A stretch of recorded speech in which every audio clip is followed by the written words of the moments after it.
আল্লাহ, আল্লাহ কোথায় এই প্রশ্ন করে পৃথিবীটা এরকম বলে রাখার। তো আপনি আছেন এখানে, আমি আছি এখানে বাংলাদেশে, তাই না? এখান থেকে জিজ্ঞেস করা হলো আইন আল্লাহ, তাদের বক্তব্য হচ্ছে আল্লাহর উপরে দেখাইতে হবে। আপনি এরকম দেখাইলেন। তো ঠিক এরকম পৃথিবীটা গোল। এখন তো আমেরিকায় আছে আরেকজন, হ্যাঁ, মুসলমান, তারও আপনি জিজ্ঞেস করলেন আইন আল্লাহ, উনি তো এদিক ফিরে দাঁড়ানো, উনি আঙ্গুল দিবেন ঠিক নিচের দিকে। তাহলে আপনার আঙ্গুলের ইশারা ওনার আঙ্গুলের ইশারা একদিকে গেছে না ভিন্ন দিকে গেছে? পুরা বিপরীত দিকে। এখন আইন আল্লাহ বলতে কি? তুমি যেখানে যাও আমি আল্লাহ এখানে আছি। এখন তো এই হিসাবে আল্লাহরে আমগো পিছনেও ধারণা করা যায়। নাউজুবিল্লাহ। লাইসা কামিসলিহি শাই, আল্লাহর মতো করে কোনো কিছুকে উপমা দেওয়া যায় না।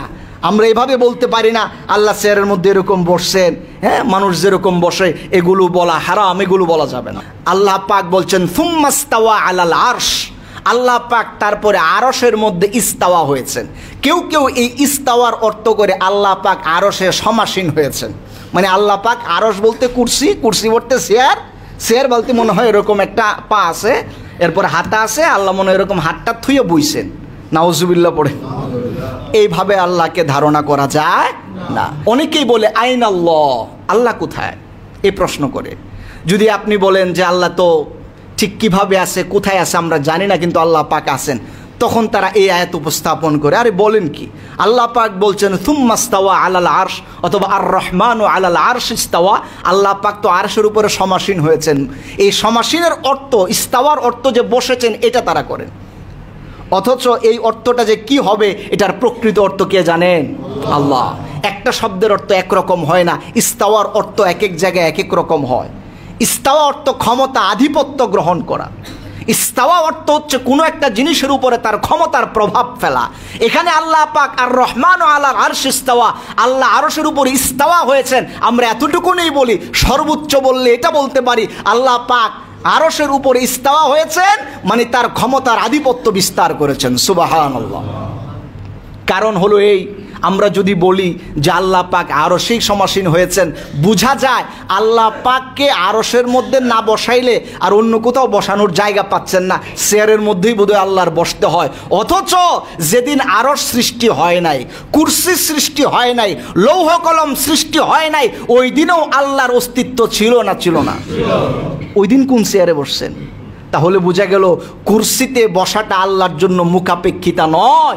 আল্লাহ পাক আরশ কুরসি ছাড়াও আল্লাহ পাক ছিলেন, এখনো আছেন। এগুলো ধ্বংস হয়ে গেলেও আল্লাহ থাকবেন।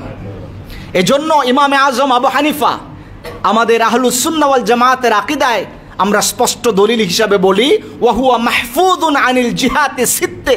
আপনি যে বলবেন আল্লাহ উপরে আছেন, আল্লাহ ডানে আছেন, বামে আছেন, এইভাবে কোনো দিকের দিকে আপনি সংশ্লিষ্ট করতে পারেন না। কারণ আল্লাহ পাক দিকেরও অমুখাপেক্ষী, আল্লাহ কোনো দিকের মুখাপেক্ষী নন। আল্লাহ পাক যেদিন দিক ছিল না, উত্তর দক্ষিণ পূর্ব পশ্চিম বলতে কিছু ছিল না, তখনও আল্লাহ পাক ছিলেন। এজন্য আল্লাহ পাককে শুধু একদিকে ইশারা দিয়া কোথাও বসানো এটা কখনোই উচিত নয়। কারণ কি? কান আল্লাহু ওয়ালা মাকানান ওয়ালা খালিকা ওয়া হুয়া খালিকুল মাকান। যেদিন কোনো স্থান ছিল না, জায়গা ছিল না, কুরসি ছিল না, লৌহ ছিল না, তখনও আল্লাহ ছিল। আর আল্লাহ এগুলো নিজে তৈরি করেছেন। সুবহানাল্লাহ। এটা হচ্ছে আমাদের আকীদা। লাইসা কামিসলিহি শাই, আল্লাহর মতো করে কোনো কিছুকে উপমা দেওয়া যায় না। আমরা এভাবে বলতে পারি না আল্লাহ চেয়ারের মধ্যে এরকম বসছেন, হ্যাঁ, মানুষ যেরকম বসে, এগুলো বলা হারাম, এগুলো বলা যাবে না। কারণ হচ্ছে আল্লাহ পাক যে কিভাবে তার কুদরত আছে এটা কেবল কে জানেন? আমরা কিছুই জানি না। তবে আমরা এতটুকুন এই আয়াতের ক্ষেত্রে বলবো যে আল্লাহ হচ্ছেন আরশে ইস্তাওয়া হয়েছেন। বাস, আল্লাহ যে শব্দ ইউজ করেছেন আমরা এটাই বলবো, কিন্তু তার কাইফিয়াত আমাদের জানা নেই। ওয়াহুয়া মাআকুম আইনামা কুনতুম, আল্লাহর এই আয়াত আমাদের জানা আছে। আল্লাহ বলেছেন তোমরা যেখানেই যাও আমি সেখানেই আছি। তো আল্লাহকে যদি আপনি আরশেই আপনি এই আয়াত দিয়ে প্রমাণ করেন যে আরশেই আছে, তা আল্লাহ নিজেই তো বলছেন ওয়াহুয়া মাআকুম আইনামা কুনতুম, তুমি যেখানে যাও আমি আল্লাহ এখানে আছি। এখন তো এই হিসাবে আল্লাহরে আমগো পিছনেও ধারণা করা যায়। নাউজুবিল্লাহ বলেন। অথচ আল্লাহ কি এখানে আছেন এভাবে বলা যাবে? আল্লাহ কোথায় আছেন এটা কে জানেন? কিন্তু এই আয়াতের অর্থ হচ্ছে আল্লাহ পাকের ক্ষমতা, আল্লাহ পাকের দৃষ্টি, আল্লাহ পাকের শ্রবণ শক্তি সব আমাদের সাথেই আছেন। এর মানে এই নয় যে আমরা আল্লাহকে ফাঁকি দিতে পারি, এটার বোঝানোর জন্য আল্লাহ পাক এটা বলেছেন।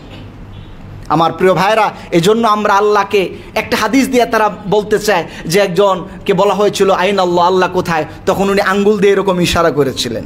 তো এটা দিয়ে বুঝাতে চায় যে আল্লাহ ওই যে উপরে আছে তো আরশে, এই যে তা আপনি যেরকম আরশ বললেন উপরে, আপনি তো বাংলাদেশ থেকে দেখাইতেছেন উপরে এরকম। ঠিক এট এ টাইম যারা হলো আমেরিকায় আছে, হেও যদি তারে যদি জিজ্ঞেস করা হয় আইন আল্লাহ, উনিও যদি আকাশের দিকে তাকায়, তাহলে দুইজনের কি একদিক গেছে না পুরো বিপরীতে গেল?